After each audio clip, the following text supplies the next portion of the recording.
Mrs. Ortega here. I hope you're doing well as we will take a look today at chapter 49, which is our very last chapter over nervous systems. This is a very brief look at nervous systems, and it's going to be a very short chapter, which will briefly take a look at some of these components of nervous systems. So this image here you see in this beginning slide is called or nicknamed a brain bow. This was created by a random combination of different colored proteins in brain cells.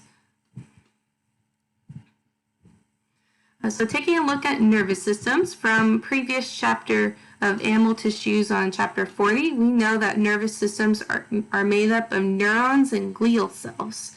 But how do these combine in animals and other systems, you may ask? That's what we're going to briefly take a look at here.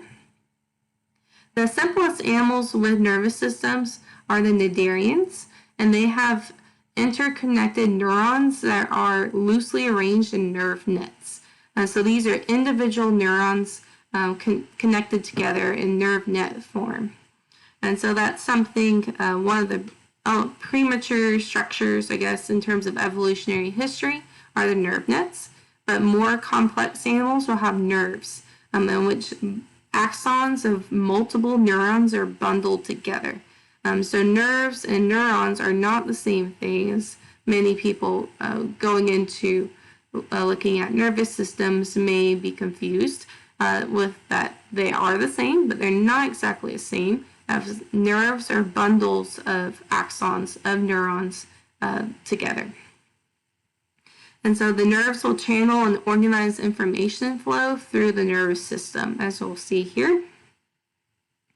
And in terms of complexity, as the bilateral animals will exhibit more complexity called cephalization, which is the clustering of sensory neurons at the front end of the body to form ganglia or brain structures.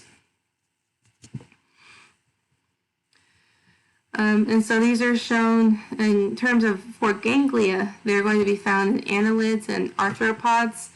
These are arranged clusters of neurons, whereas a brain is going to have a more sophisticated structure that we'll look at the human brain in this chapter in just a little bit here. But the nervous system organization usually correlates well with their lifestyle and what functions they need a nervous system for. But overall, they do have the same structure of the central nervous system and the peripheral nervous system. The central nervous system will be consisting of a brain and longitudinal nerve cords, and a peripheral nervous system is going to consist of neurons carrying information to and from the central nervous system, or CNS. And so taking a look at some examples here, the first one, Hydra, is an example of a Cnidarian, in that they have, in purple here, nerve nets. So these are individual neurons color-coded in purple for you, that are going to be responsible for contracting and relaxing. Going to be moving about that gastrovascular cavity along with tentacle moving in terms of sensing and reacting to stimuli. The sea star, the next one you see there, has a nerve ring with radial nerves. Each radial nerve has undiagrammed here connections to nerve nets, not shown, and so those nerve nets will help with movement of those rays in terms of locomotion and then capturing prey. The planarian and leech have more sophisticated structures. As you can see, the planarian has nerve cords running left and right from the head to the tail region, along with transverse nerves connecting those nerve cords together. The premature brain, along with the leech here, has a premature brain, one ventral nerve cord and segments of ganglia along that nerve cord. And then other examples here, the arthropod, mollusks, vertebrates, mollusks are all shown. And so as you move from E to H, and they get more and more sophisticated structures. Along with neurons are glia or glial cells. They have numerous functions that will help nourish, support, and regulate neurons. So some examples are listed here: the epidermal cells, astrocyte cells, oligodendrocytes, microglia, and Schwann cells. All these are very important for functioning of the nervous system, but I don't ask you to memorize these, but do understand what glial cells are. So here you can see in list form, the epidermal cells will line the brain ventricles or the chambers of the brain, promote circulation of the cerebral spinal fluid, CSF for short, that will fill the compartments of the ventricles. Astrocytes are important for transferring information, helping the blood-brain barrier form, replenishing certain neurons. The oligodendrocytes will do something called myelination. So they're going to myelinate axons in the CNS. Myelination is a process that's done to increase the speed of transmission of the signal from the cell body to the axon, the terminus end of the neuron, and then to the next neuron. So it increases the speed of transmission of signal in the CNS, whereas Schwann cells will do the same thing in the PNS, peripheral nervous system. That myelin is a protein that will going to protect and insulate the axon, providing for faster speed. Microglia are going to be the immune system cells of the CNS, and that those glial cells are going to help support and fight off foreign invaders. And so all of that you can see in example form here. But again, none of these things are something you have to memorize.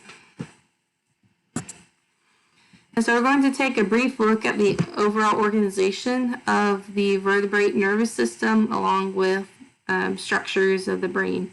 So looking at the CNS first, it develops from the hollow dorsal nerve cord. This was one of the 4 chordate characteristics that we looked at in previous chapters. And from there, the cavity of the nerve cord gives rise to the narrow central canal of the spinal cord and ventricles of the brain. So these develop into separate regions of the spinal cord and brain. They're very, very instrumental for functioning here. So these are going to be filled with cerebral spinal fluid, which is CSF for short. This will supply the CNS with nutrients, hormones, and carry away waste. So it's very, very essential to the nervous system. In terms of the brain and spinal cord, they contain 2 different types of tissue called the gray matter and the white matter.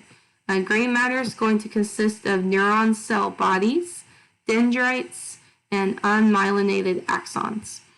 So if you remember from our nervous tissue section, the nerve cell is going to have regions of where they're going to receive signal. These are dendrites.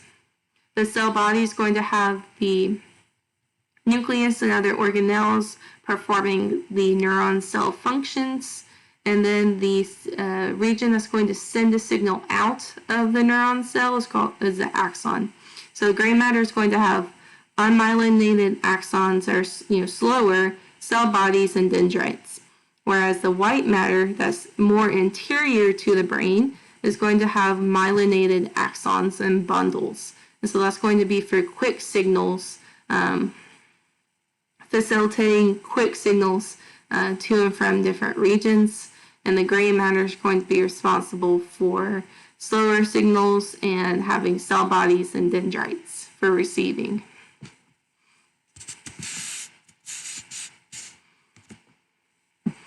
In vertebrates, the two systems, CNS and PNS, are going to have different regions. So the central nervous system, CNS, is going to be made up of the brain and spinal cord.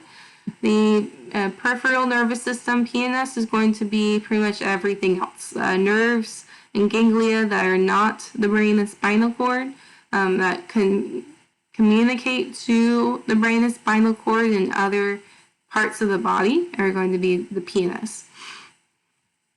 And so the specialization in terms of region is a hallmark of both systems, meaning that depending on where this neuron or where you are looking at in terms of nervous system, is going to have very specific functioning based on where it is in terms of structure. And so if it's a neuron in your leg, it's going to communicate to and from your leg muscles, your leg tissue, to the spinal cord. So looking at specialization in terms of region is very, very important. And so here you can see the vertebrate nervous system and the breakdown between the central nervous system, highlighted in yellow, and the peripheral nervous system, highlighted in orange. So all that's in orange is part of the PNS, and all in yellow is the CNS. And so pretty much everything else that's not a brain or spinal cord is in the peripheral nervous system. So the spinal cord is very, very important in terms of conveying information to and from the brain and generating basic patterns of locomotion. One interesting thing about the spinal cord is it produces reflexes independently of the brain without input or response from the brain. It can generate an automatic response to a stimulus. An example of this in terms of functioning is when a doctor uses a mallet to trigger a knee-jerk reflex, so it's shown here. So by hitting that region of the knee, it's going to send a signal to the, in this example, the quadriceps muscle. This nerve is going to go transmit the signal from that quadriceps muscle to the region of the spinal cord. That will first go through white matter and then gray matter here.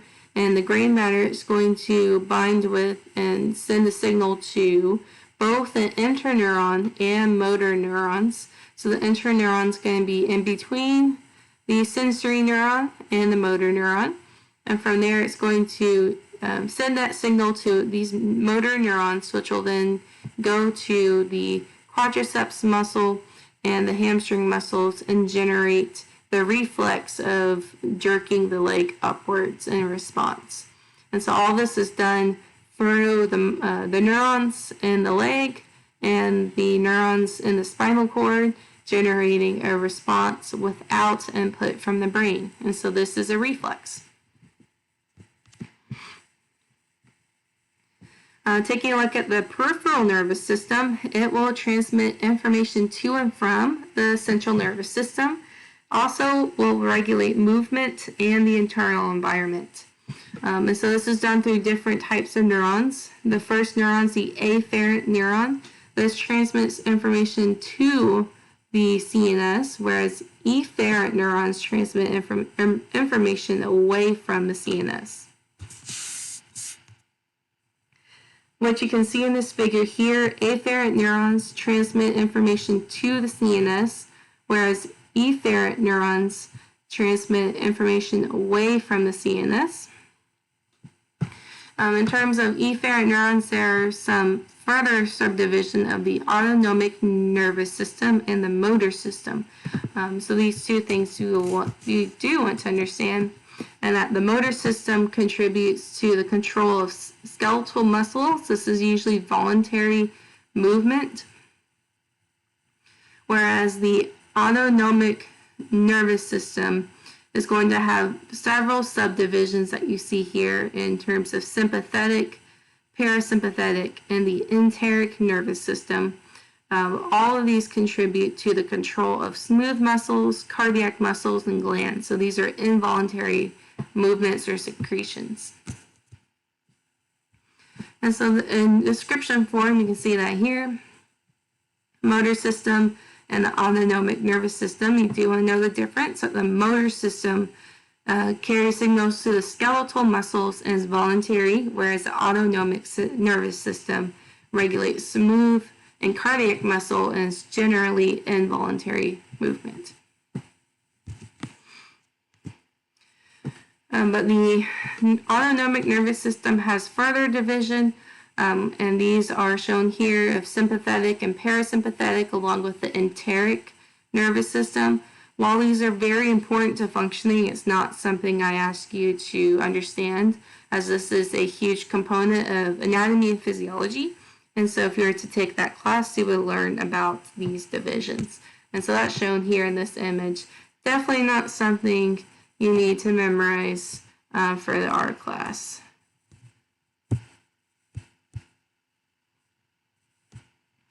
Moving on though, in terms of the brain is next. The vertebrate brain is going to be regionally specialized, just like the rest of the nervous system, and that there are three major regions of the brain. Those are the forebrain, the midbrain, and the hindbrain.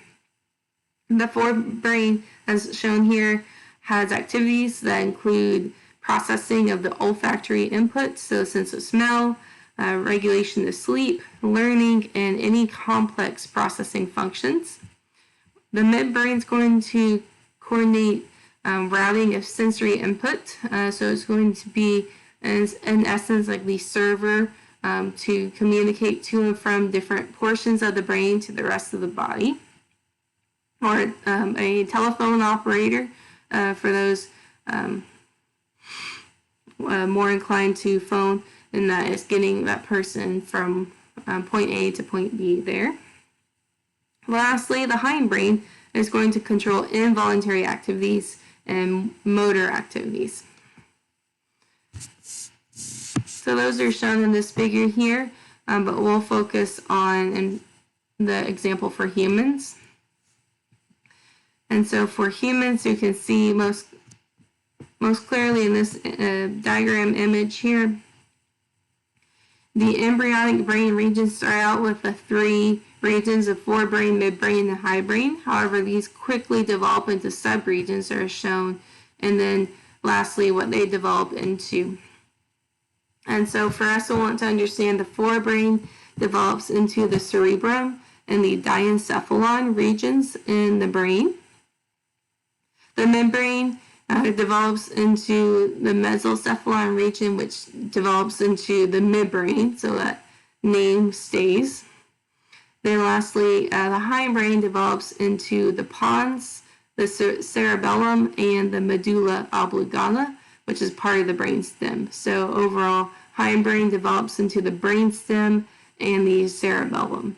Notice cerebellum and cerebrum look very similar, however, they are very, very different.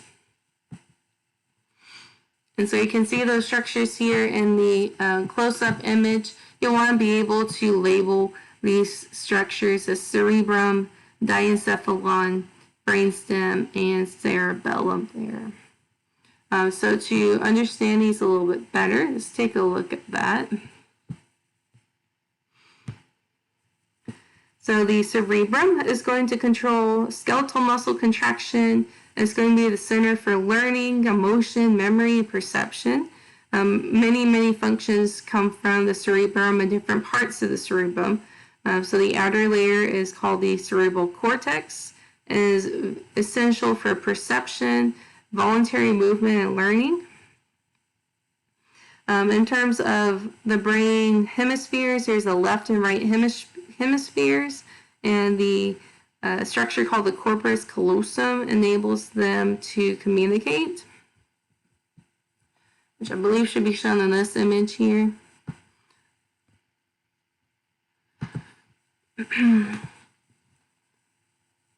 But going back,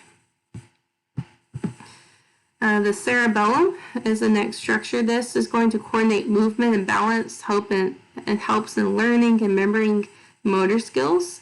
It's believed by some doctors that the underdevelopment of the cerebellum can lead to many disorders, one of which could possibly be autism. That's yet to be proven.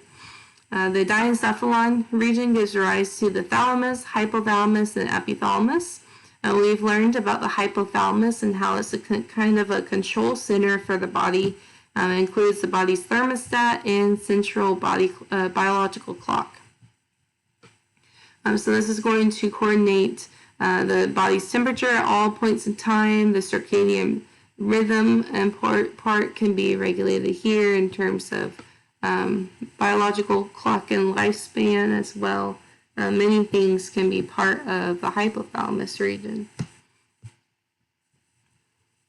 The brainstem itself consists of several different structures. Those are the midbrain, the pons, and the medulla oblongata, or medulla for short. And so all these have a lot of different functions, which are shown here. The midbrain is going to receive and integrate sensory information and send it to other parts of the brain. So the membrane is going to be kind of like the Golgi apparatus of the cell, and that's going to receive a bunch of packages of different senses or stimuli, and then have to repackage that and send it to the correct spot. And so it's kind of like the FedEx of the region of the brain. Then you have the medulla and pons and medulla. They also do transfer information between the PNS and the midbrain and forebrain. But the medulla is known for control and a lot of different functions like breathing, heart, blood vessel activity, blood pH, blood osmolarity, swallowing, digestion, and vomiting. And so those are just different examples of the many functions of the different parts of the brain. And for us, you want to stick to this simpler image here of the child in this cerebrum, diencephalon, brainstem, and cerebellum of the brain. You want to be able to point out which one's which there. But for your convenience, also do have the adult picture as well. In a fully developed brain, you can see the different regions and different functions they may have based on those regions. So this has been a brief introduction of the nervous system. I hope this helps you understand this chapter, and if you have any questions, please let me know. I've enjoyed making these videos for you. I hope that you find them beneficial, and I'll see you later. So bye-bye for now.